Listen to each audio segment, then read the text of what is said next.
What's up, everybody? On this episode, we have Texas country rocker Canaan Bryce. But before we get to that, I want to give a shout out to our sponsor, Rowdy Streetwear. The link to the merchandise will be in the description down below. Also, wherever you're watching this on Spotify or on YouTube, please make sure you subscribe, follow, leave some comments, especially show Canaan some love. Let him know you've been listening to his stuff and we're digging it. So yeah, appreciate everybody as always. So we'll see you. With the being up part these days anyway. I'll catch it on the way to work at 5 in the morning. So yeah, that's what she said. Yeah, yeah, 'tis what she proclaimed. What a good girl. We're off to a good start. Well, we got Canaan Bryce joining the Texas Tennessee podcast, along with Talbo co-hosting as normal. And Canaan, appreciate you hopping on. Hey man, appreciate you guys having me. Yeah, man. Been digging into your music. The closer the podcast got, it's I like what I hear, man. You definitely got a rocking sound to your music, but still well written songs. So yeah, that was really the goal with anything, because I was a songwriter before anything else. I obviously grew up on a lot of rock and a lot of the Texas country stuff, and when I fell in love with music, I fell in love with people like Jason Isbell and Chris Stapleton, Ryan Adams, obviously Ben Nichols, huge Lucero fan, and songwriting was before everything else. And I told myself that regardless where I go with music, I don't want to lose any substance with my lyrics. So a lot of sad songs is what you were. Absolutely. All those people, all those people you named. I was gonna wait till later to hit on that. You're right on. I put my shirt on because I've done some research, and you have you got your Lucero shirt on too, behind the beard. Yeah. Yeah, man. So that's the hometown boys. They don't even get enough credit in the hometown, but they're still the pride of the Memphis area in that scene for sure. They carry it everywhere they go. I feel like they just don't get enough in general, between what they did with like the mixture of the punk and country and garage rock. And then, the songwriting is the songwriting. And, people that don't know who Lucero is or was back then don't understand the magnitude of how much they just like took over the United States with that self-titled album.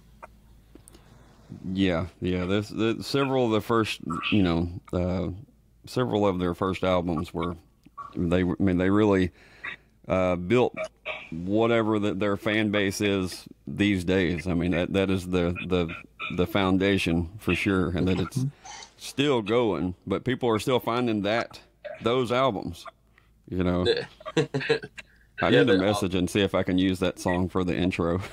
People always like ask me, like, who's your favorite artist, what's your favorite song, and I always tell them it's either My Best Girl by Lucero or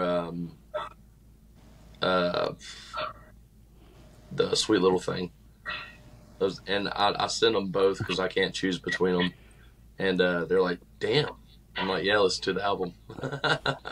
I mean, there's so many good ones, especially like in that sad song vein, Nights Like These, and then, their sound has changed as they've gotten older, but, It's still Lucero, though. It would kind of suck to have to play the same style every night for ever without changing. So, as musicians, I don't blame them. But and all the guys in the band besides Ben all live in town. Do they really?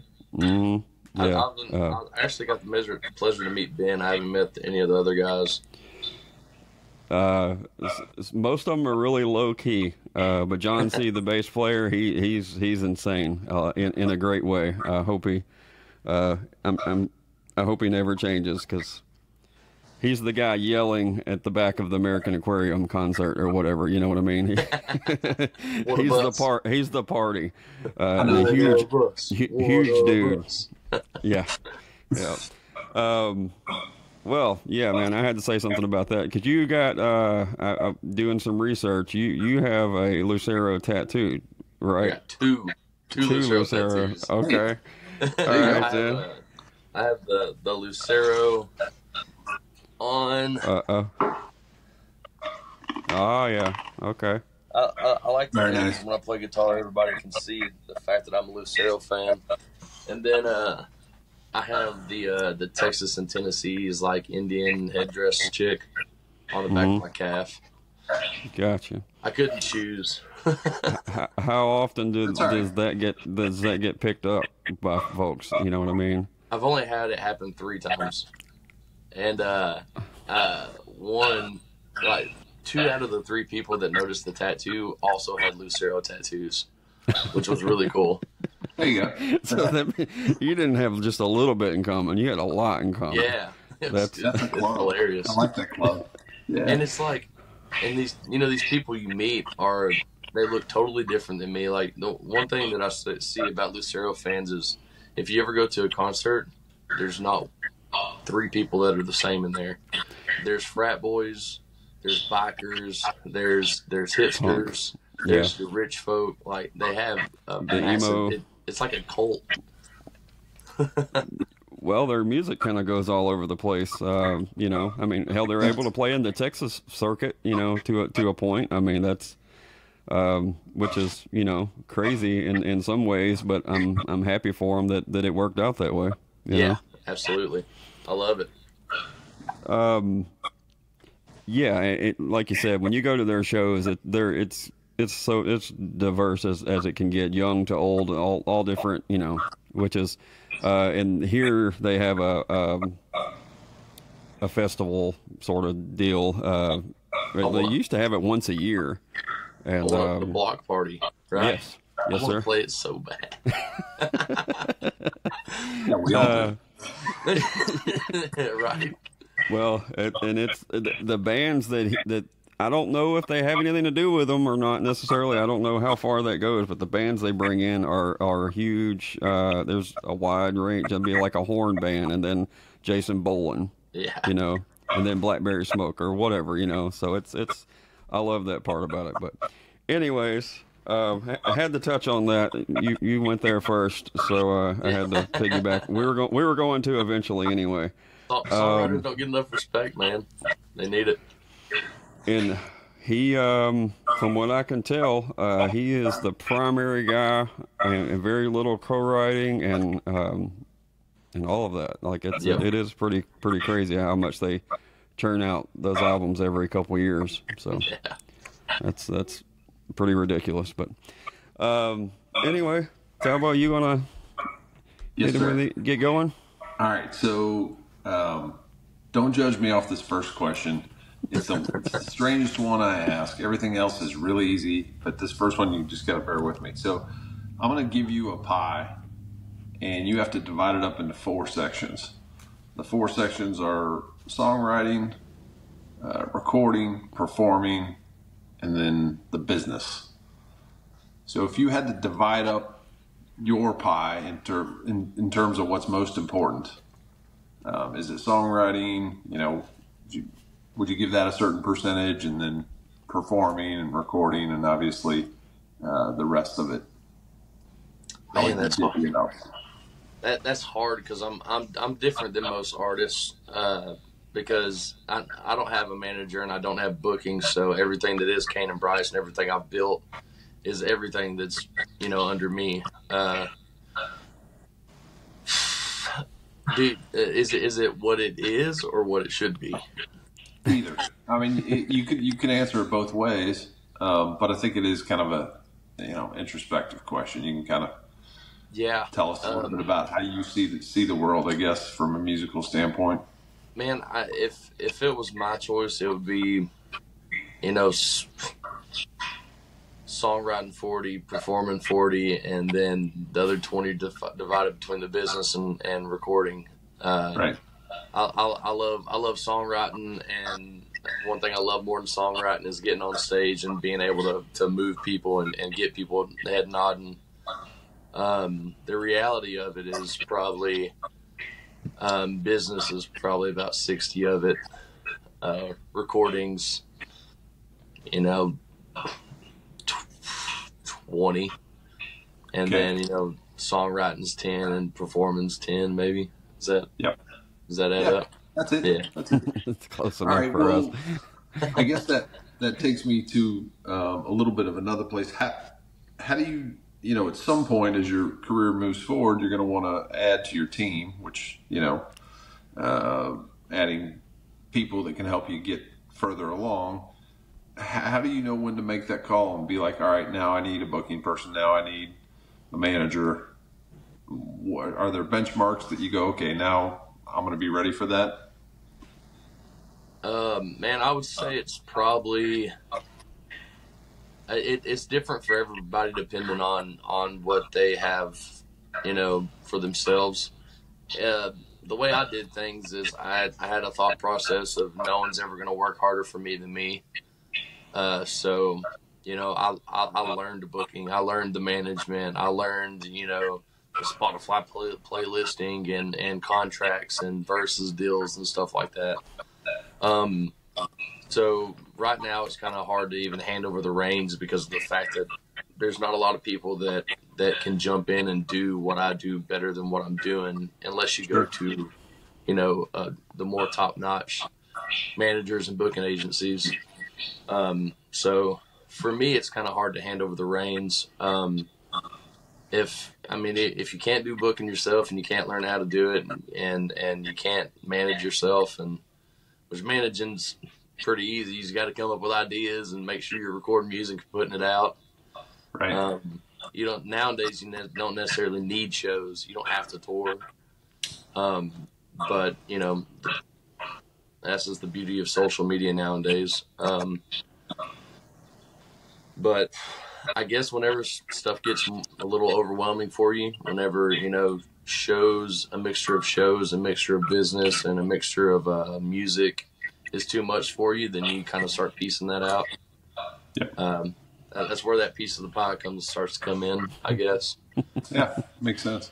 In terms of, and you touched on this a little bit on the writing, but what seems like everybody we talk to has a little bit different process in terms of how they go about writing or creating their art.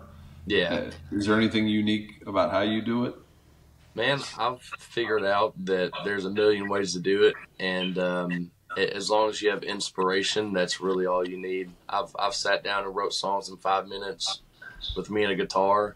I've had people send me recorded music and me put lyrics to it. I've written a couple songs now without any music at all, and I go back and start picking chords, which I feel like is harder. Me personally, what works easy for me is getting a melody and a cadence and some chords and figuring out and just kind of piecing it together. And if it doesn't work one way, kind of mixing it up a little bit. And the words are there. You just got to put them in the right place. All right. And then the last, I know this is like a 4-part question, but the last part about the writing process, how many do you have to write until you find one that you're comfortable with? I think naturally you're going to write more bad songs than good songs. Unless you're a Stapleton or an Isbell, I don't think you write any bad songs I'm after sure they that. write bad ones too. I'd like to hear the bad ones from Isbell. I would like to hear the corny ones. We I'm all sure would they too. exist. And I guarantee you, we look at it feel and a we're like, little damn it. Damn it, the bad ones are good too. Yeah, really good. Yeah.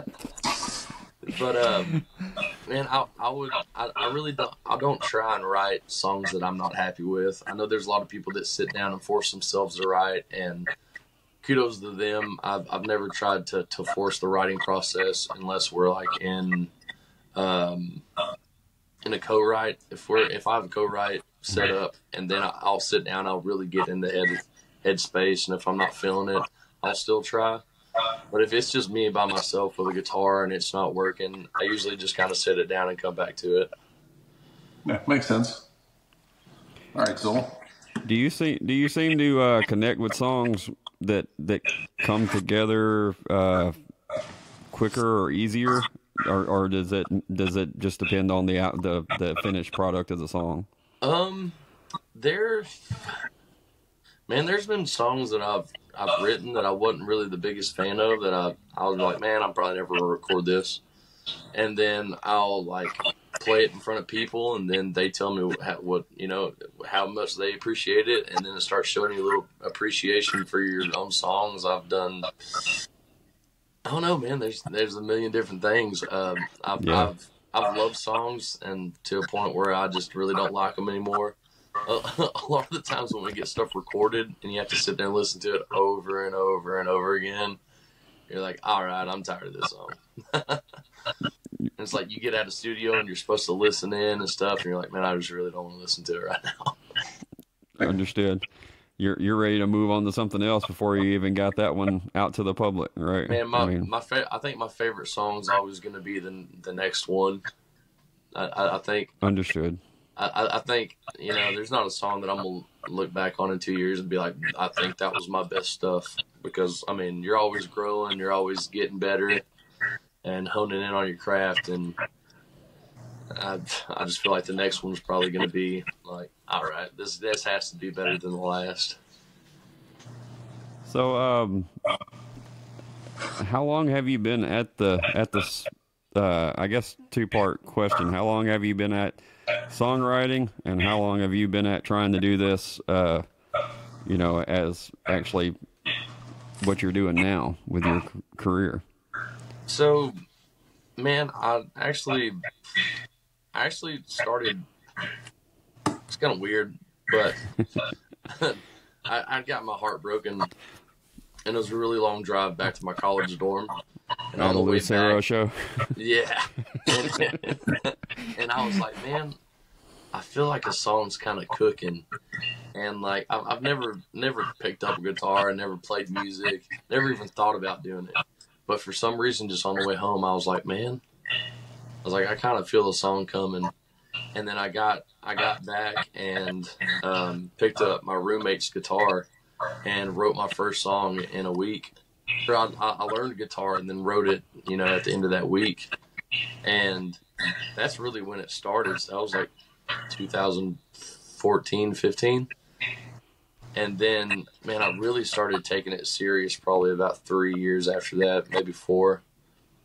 So I've probably been going, 8 years, seriously. Gotcha. Without just my friends being fans, like actually going out and making fans and, putting a brand on it. Your friends are nice. They tell you you're great when you suck, but you got to go out and test it with people that can tell you suck, So did you ever do the cover band thing, or were you pretty much, when you started performing out, you already had originals? Yeah, I just kind of jumped. I mean, obviously, you had to add some. Yeah, you had to have a set list. So I sat down and I got you. I learned like an obnoxious amount of Casey Donahue songs. That's cool. We were the White Trash Story back then, so we learned a couple Casey Donahue albums. Stone and the Rue, a lot of the Texas country guys, Honey Brown, Lucero. And then you mix 1 or 2 originals in there, your first couple acoustic gigs that only your friends come out to, and you continue to do it, and along the way of doing it, you just write songs as you go, and it's really that simple, I guess. And the list starts to flip. Yeah, more originals, less covers, and yeah, absolutely. And you start having appreciation for it. Like, you still love everybody's music, but you want people to hear you. All these people didn't go out going, hey, let me play everybody else's songs so people can listen to mine. No, you gotta go out and play your own stuff, man. At some point, you gotta lay the covers down and be like, all right, y'all gonna have to listen to me. Which is a really tough thing to do. I mean, you got to be stubborn and kind of thick-skinned and all kinds of things to just keep going no matter what. Yeah, this guy right here. I'm about as stubborn as they come, and I got you.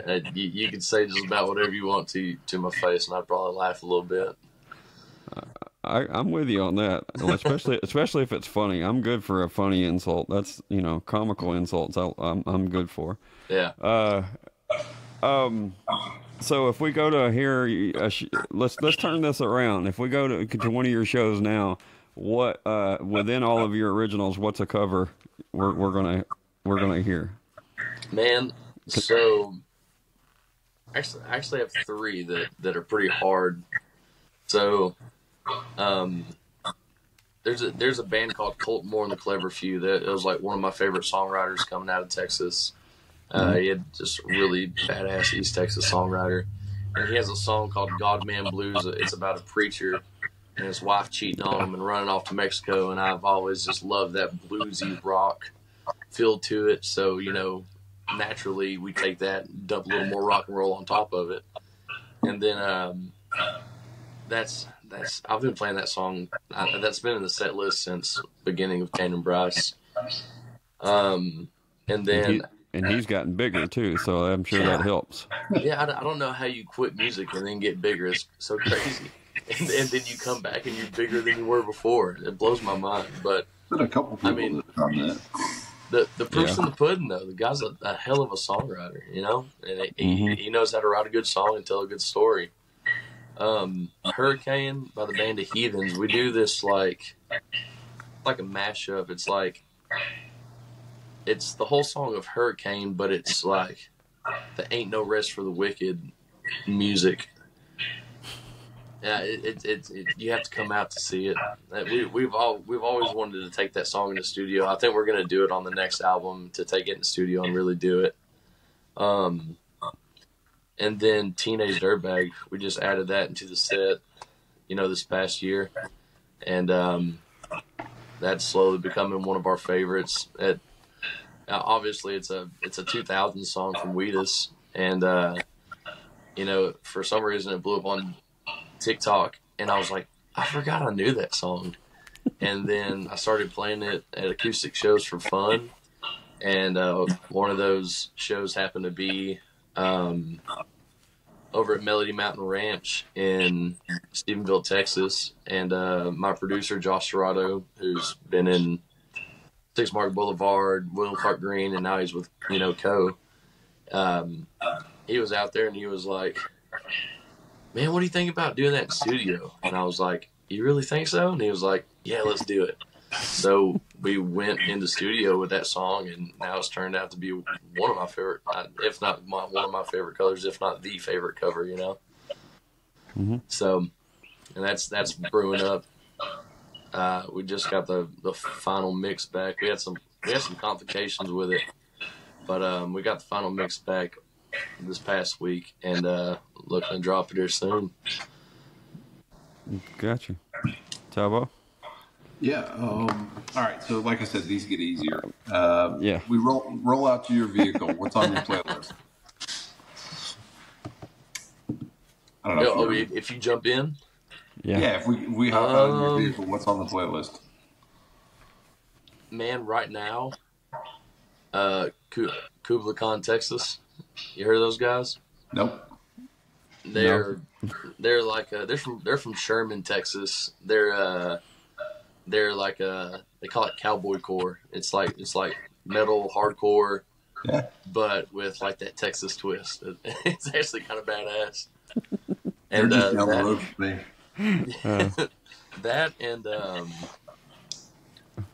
some R&B stuff I've been listening to recently. Big X the Plug. That's I've been listening to like one or two songs, and I finally went back and just downloaded the album because I was listening to it. And then Lucero's obviously on the playlist 24/7. Cool. All right. You mentioned a little bit earlier, you're running the whole show. How do you go about kind of analyzing the data? Because so much of what you get now, I mean, it's a gift and a curse. But you do get a lot of data telling you what's going on with your music. How do you go about trying to figure out what to do with that and just how to analyze it? Man, I don't get too far into it as that. I've had people explain it to me, and I understand it a little bit, but I don't want to get too far into the business where I start losing the creativity and having fun with it.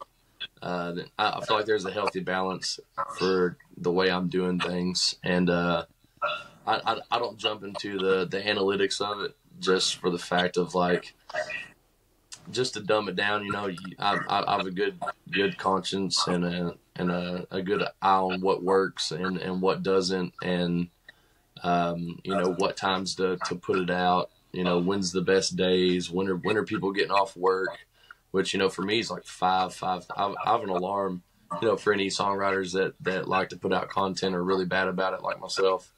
I set an alarm for 4:30 Monday through Thursday. On weekends, Friday, Saturday, I don't post a lot because no one's on their phone. They're out having fun.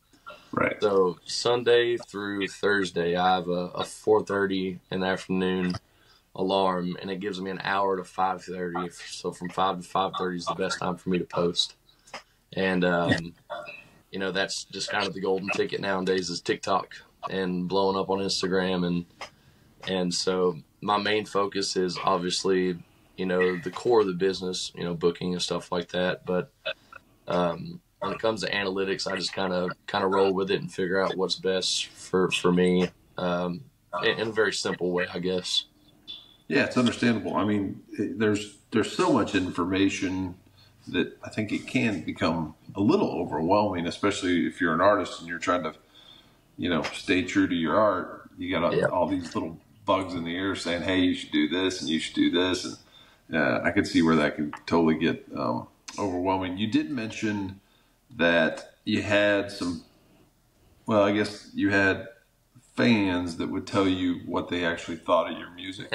who are the people that you go to that shoot you straight on it? You have a circle of folks that do that, right? Man, I have a couple people. My buddy Matt Lockman, he's a really good friend of mine, and he is not scared to tell me, hey, no, that ain't it. Pegasus from Pegasus on the Rooftops, I bounce a lot of stuff off of him. There's a younger cat, his name's Mac Hankins in the Moonlighters. He's doing really, really good right now, and I bounce some stuff off of him, and you know, we've co-wrote before, so I know anything he says, you know, comes from a good place, and surprisingly, Adam Hood, I haven't sent him stuff in a while, but me and Adam became good friends a few years back, and he's like, yeah, man, take my number, send me any of the songs you want to, and I do. And dude, it's like every time he's like, I think you need to go up a couple capos. It's like, damn it, not everybody can sing like you, Adam. All right, and we all know you're a saint, and you can sing and play guitar, and it's all beautiful. Nah, he comes from a good place, and he's just trying to push me to do a little bit better, which I appreciate. Adam's a good heart. Absolutely. So, are we going to get through a podcast without Adam's name coming No, up? I think we're going to just change the name to 6 Degrees of Adam. Just about every time. We're just going to name it 6 Degrees of Adam Hood. It's going to be the name of the podcast. I hope he doesn't mind. Yeah, sorry, Adam. I love that. Yeah, We might get and a desist letter here shortly. the last guest, Jeff Canada, said the same. He actually had just sent Adam something, so said the same thing. Yeah. So it's very cool. Yeah, it's cool. If that doesn't show you just who Adam Hood is to the core, dude, just big-hearted, great person, can't beat it. We keep hearing that it's a tad bit different story, but the same outcome from every person that we've run across, and sometimes we ask intentionally because we know there's a connection, and then other times he just pops, he just comes up into the conversation. So, which says a lot about him. I've actually been able to tell him that man, you know, because he acts like he kind of gets overwhelmed sometimes with a lot of, you know, with things. And I'm like, look, man, look at all the people in the business and how they treat you. Yeah. I mean, I'm just a fan, but I see it. I see everybody talk about the, you know, the way they feel about you and how you treat them. Then just that's all you need to know right there. Yep. For sure. Soul, since we're at the halfway mark, would you mind playing $27 for us? Will do. You want to tell us a little bit about it? Yeah. I probably can't. Oh, are y'all gonna play like the audio recording? Yeah. Oh hell yeah! That's cool. Hold on. Yeah, that's cool. Give us a little rundown of what the song is about. Yeah, so $27, man. I actually had just paid the band. I just paid the band, and I looked at my bank account, and I had $26 and some change. And I was like, damn, I got like $27 in my name. And funny enough, I was just like, man, it sounds like a good country song. And then really didn't think much about it, and I picked up a guitar just to tune it. And I started doing the chords, and it just kind of flowed with it. And I was watching a murder and mystery at the time, and then there was like some, you know, just some stuff that got thrown out there, and I was like, man, that'd be cool throwing the song, and just kind of ran with it. And the gal that I was talking to at the time was sitting next to me, and she was like, did you just write a whole song watching a murder mystery? And I was like, yeah, I guess I did. And yeah, then 27 was born. All right, here we go. $27. Cool.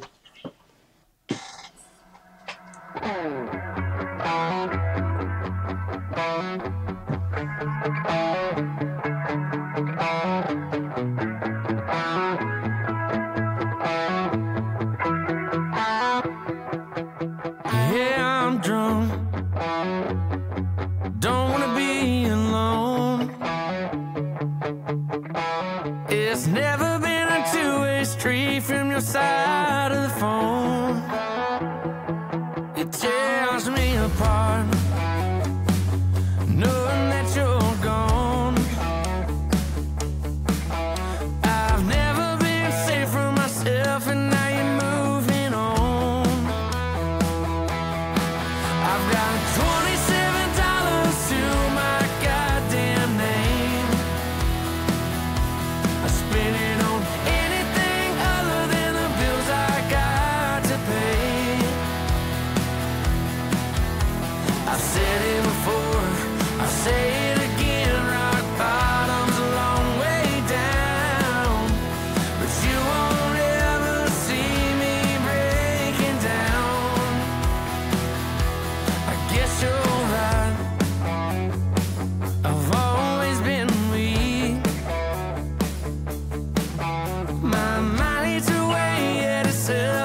Dude, it's kind of crazy. I took myself back to the time that I wrote it. I remember specifically saying, I was like, man, I'm pretty happy to be this broke. And I was like, what if I wasn't? What if I was on the other side of things? What if I was on my last $27 and I was down on my luck and I was at the bottom of the totem pole and shit, life sucked and you didn't want to be here and your girlfriend left you, and I remember putting myself, because I was to be broken and where I'm at, and I am fucking happy-go-lucky as it gets. And I remember I was like, all right, you got to put yourself there. And so I put myself in like a really, really dark mindset. And the murder mystery deal that was happening, in front of me, helped me kind of get into that shitty mindset that you needed to write a sad song. Well, what about I was going to ask you, I guess two things I want to make sure I ask. You seem, I don't know why, I get the vibe that you're pretty tight with your band, or at least certain folks. And then two, well, let's go with that, and then I'll ask the second one. Yeah. What do you have going on with your band and everything? Tell us about that. Man, I've kind of ran through a handful of bands. Gotcha. But the guys that I have now, man, I really don't like the whole stigma of like a front man with a band. I like kind of that family feel. A band. I don't. It's not like. I mean, in reality, Canaan and Bryce is leader, boss man, whatever you want to call it.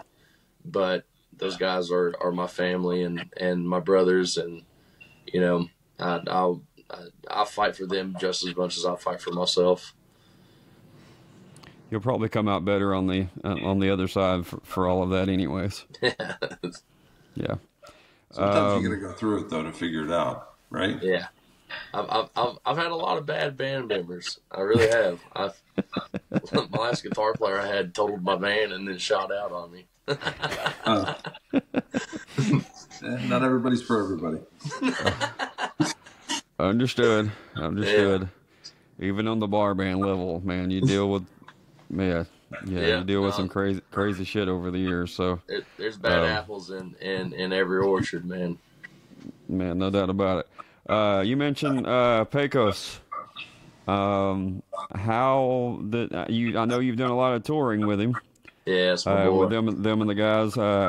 Where did that start? Where did that relationship come from? Speaking of band fam, man, those guys between Pecos and his crew, man, they're like family to us as well. I'm closer to Pecos and Brandon and Kaylin mostly, or more so than the others, because back in the day I crashed at Pecos' house a few times, and every time we did, this was back before the rooftops were even a thing, and Brandon lived in Lubbock, Kaylin lived in Lubbock, and I'd met Pecos through Twitter. He had posted this damn song on Twitter forever ago, and he was in the military. He was a Marine, so he was in the military, and he really wasn't doing music at the time, and I knew a friend that knew him, and we called him up, and I was like, hey dude, it's crazy enough, he was a fan of mine, and I was like, dude, I love your song. I don't know if you plan on doing music or not, but the song has to be out. He was like, I was like, you don't have to let me record it. You can go record it, but this song has to be recorded and put out. And he was like, yeah, man, let me figure out what I'm doing with the military. I really don't think I want to do music, but I just want to, see it just in case.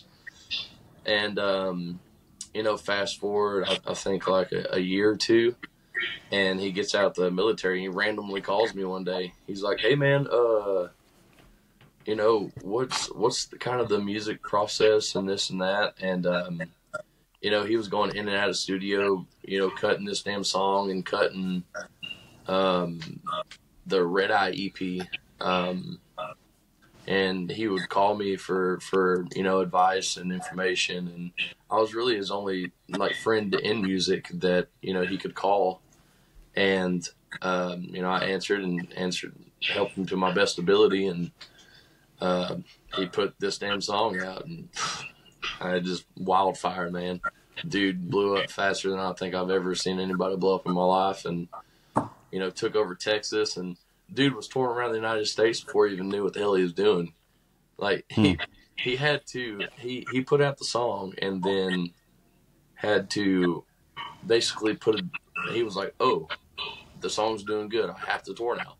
And so he's like gathering all his friends that are learning instruments and just put it all together and then jumped on the road, and fast forward, he's one of the top dogs in the scene, and he never forgot about me, and everything I've called and asked him for, he's either tried or never told me no. It's just he's always been a great friend, and we still write to this day. I'll call him. I texted him a couple days ago and was like, what you got next week? And he was like, probably gonna be cutting down some trees and clearing some land. And I was like, man, let's get together and get a golf game in. That's cool. Like, it reminds me of several stories I've heard people talk about like Red Clay and those guys, and as far as just the way they treat people after they're taking off.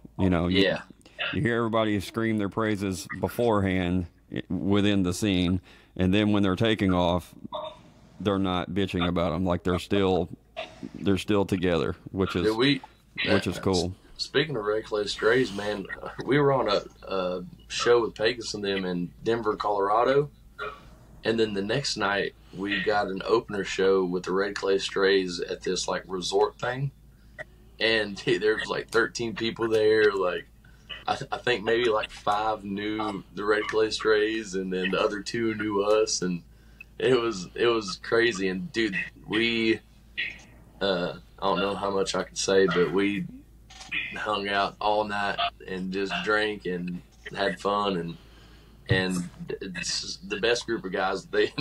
I think their van had broke down. The alternator went out, and they had to replace. I think they had to replace the alternator twice. I think they had just replaced it like the week before, and then it went out again, and then they had to replace it to get there again. And they show up and fucking oil all over their hands, shirts all dirty and shit, and they were cool as can be, and they brought a big ass grand piano with them, which I thought was really hilarious. And we sat there and cut up all night. We went back to the green room and played piano damn near till the sun come up. And then in Cheyenne, Wyoming, I think. And that is just a great group of guys. I haven't seen them since. I haven't got to talk to them since, but those are just a great group of guys. There's 2 things I want to make sure I ask, just because you've kind of talked about this a little bit already, but give us a you don't have to name details or names or too many details, but give us a crazy road story. Damn. Without incriminating anyone. That's the hard part. Or it's up to you. Yeah. It's like it's like Ace and Jizbel. I'm trying to really think. We can circle back around to that if you want to. Yeah, give it some time. I was also going to ask, because now you mentioned Red Clay, who are some folks that you've kind of found yourself in a room with or around, and you're like, holy shit, how did I get in this position? I have, well, I would say there's 2. There's 2 that I was just absolutely starstruck by. And I don't get starstruck. I don't really care about people that much.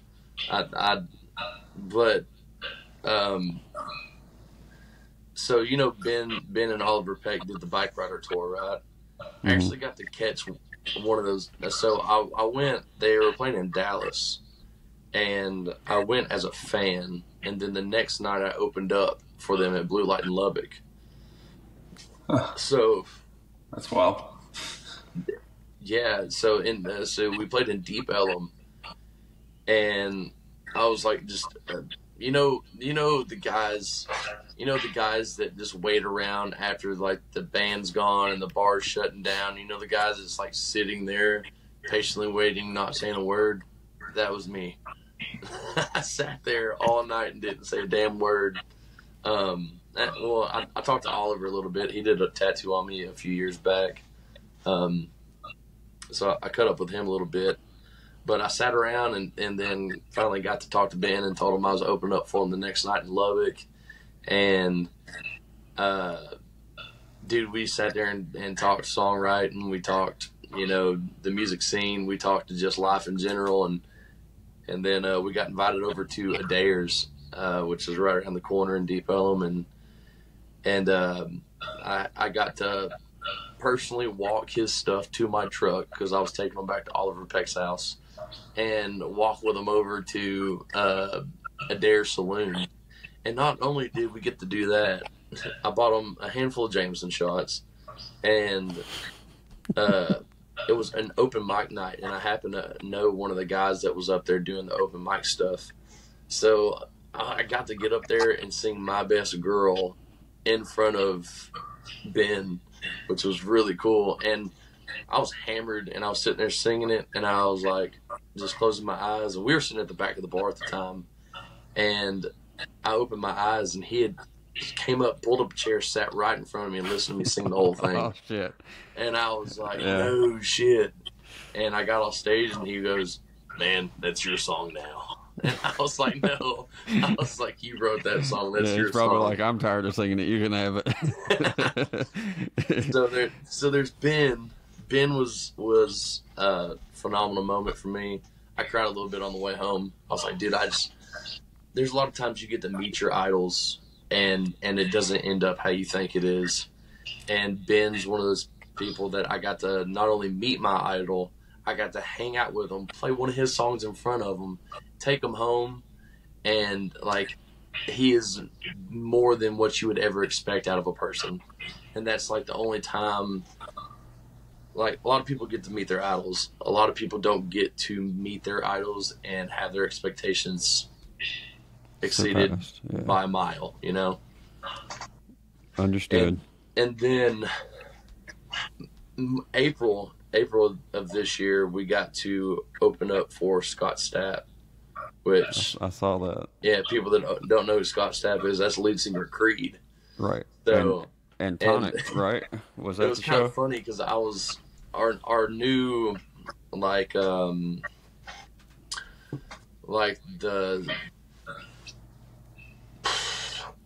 era, or what the theme, I guess, of the new album is like an Attitude Era WWF type stuff.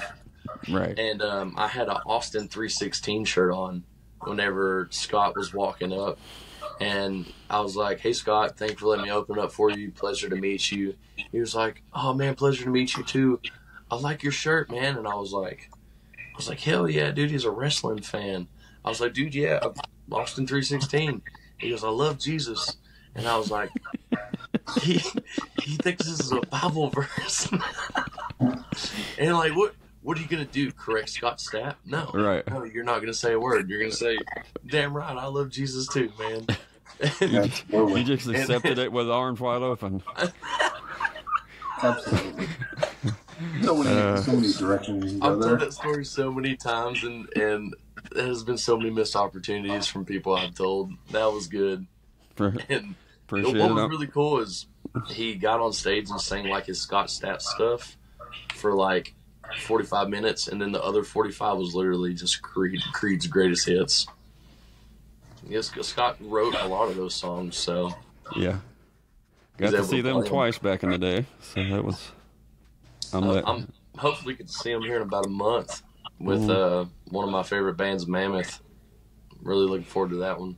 and Three Doors Down, which I already saw. So did I see that Tonic opened that show, or that was on that bill too? yeah, so I was... I got to meet Tonic as well, which was pretty cool. But it's just not Scott Stapp, you know. No, I understand. Well, I don't know I know their songs. I don't know their singers' names, so that's. I guess that's my bad. But I got a sticker with them, which was cool. But Scott Stapp's fucking. I mean, it's Creed. Yeah, it's great. Understood. So, Soul, real quick, Canaan mentioned Adair's. Adair's is where Jinx played. He had a regular Standing Monday show from like 2004 to 2008, I think. I might be a little off, but it's a little bar down in Deep Ellum, and yeah, like you could get in early and see Cody play for a couple hours, which was pretty cool back in the day. Cody still goes back and plays with theirs. He does like pop-up shows there all the time. The best. I know you're naming all these bars and stuff, and I know I'm not paying attention to myself, but I know I'm over here doing this when I really have no idea. I don't know shit about it. Well, theirs would be the kind of place that you'd like, Soul. Sounds good. Theirs is like it's that one country bar in the middle of Dallas that has been there forever, and anybody who's anybody has gone there. Understood. Back in the day, they did. It's a shotgun bar. You know, you can look through the front door and see the back door kind of place. It's pretty narrow, but it's cool. All right, so we're up against it. We've got 5 minutes. I have a few quick rapid fire questions, and then Soul's going to hit you with the most important question of the evening. Let's do it. All right, you could have a drink with one historical figure. Who would it be and why? Damn it, that was not on the pre-list. Yeah, the fun fact about me is I'm a big history buff. So I know a lot about history. I would say, I would probably say Jesus Christ. That would probably be a big one to go back and talk to. Yeah, I got some questions, so that's a good one. I mean, he's arguably the biggest historic figure of all time. Fair enough. If you could have one person cut one of your songs, who would it be?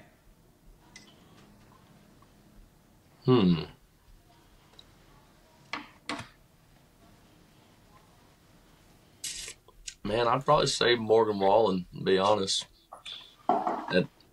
He's a chart topper, and I think just about whatever he puts out, people are going to like. And that'd be a really nice paycheck in the mail. It would. Yes, it would. So business was a small slice of the pie, but he just took a big bite out of that piece of pie right then. Yeah, For sure. Understood. Get the numbers up, baby. Whatever. Absolutely. Whatever twerks. All right. The next question is tribute bands, yay or nay?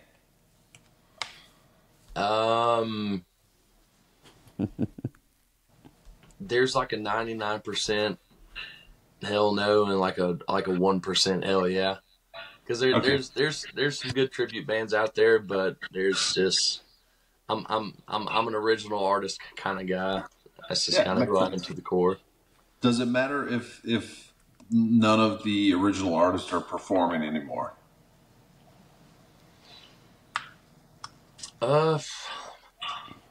That does matter. We actually got to open up for Saliva right before Sweeney died. He was the original guitar player, and it felt like playing with Saliva, you know. Was that without Josie Scott? Yeah. Yeah, that's what I was thinking. Yeah, because he's local for here too, so that's why. Yeah, that was a pretty cool experience to get to play with Saliva with an original member. That was a good one. Yeah, very cool. All right, my last question is: if you could build your own green room, what would it look like? You've got the new questions tonight. You know, trying some stuff out. Obviously, a stocked up bar. I mean, that's like a stocked up bar, pool table, nice accent mirrors, with the big bulbs, like the Hollywood bulbs. That'd be nice. Yeah, for sure. A couple bunk rooms. That'd be nice. Shower. Yeah, shower. Yeah, that's the essentials. Big ass TV. Maybe a PlayStation. PlayStation's good for the soul. Yeah. Sounds like a place I want to hang out. All right, Soule, this is yours. All right then. So this started out as a joke on episode number 1, and it has been a requirement ever since then that I ask this question. So, what is your favorite Little Debbie cake?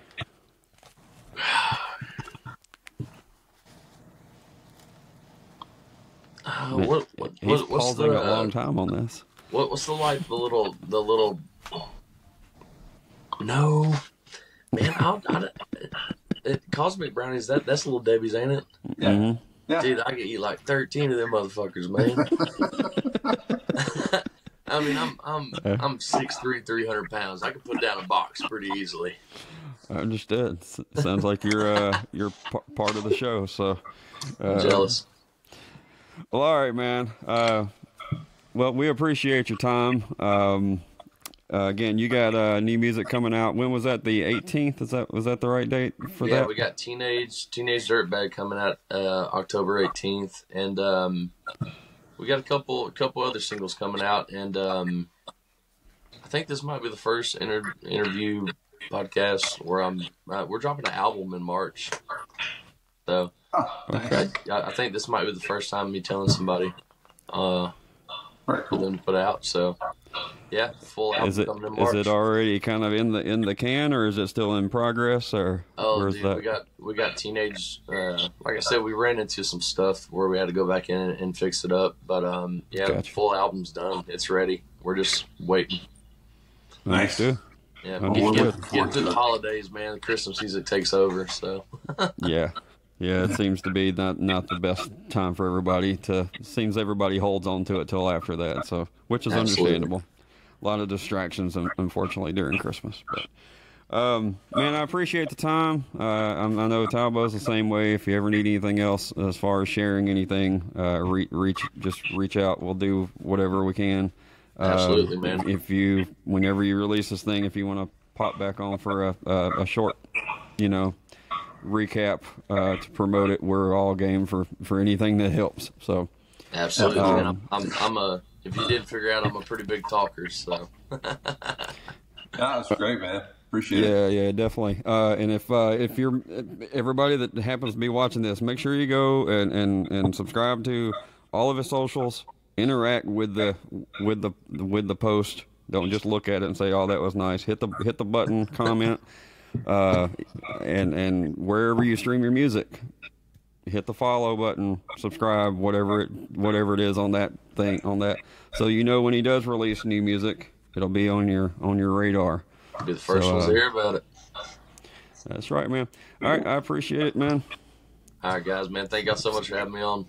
Thanks, Canaan. Peace.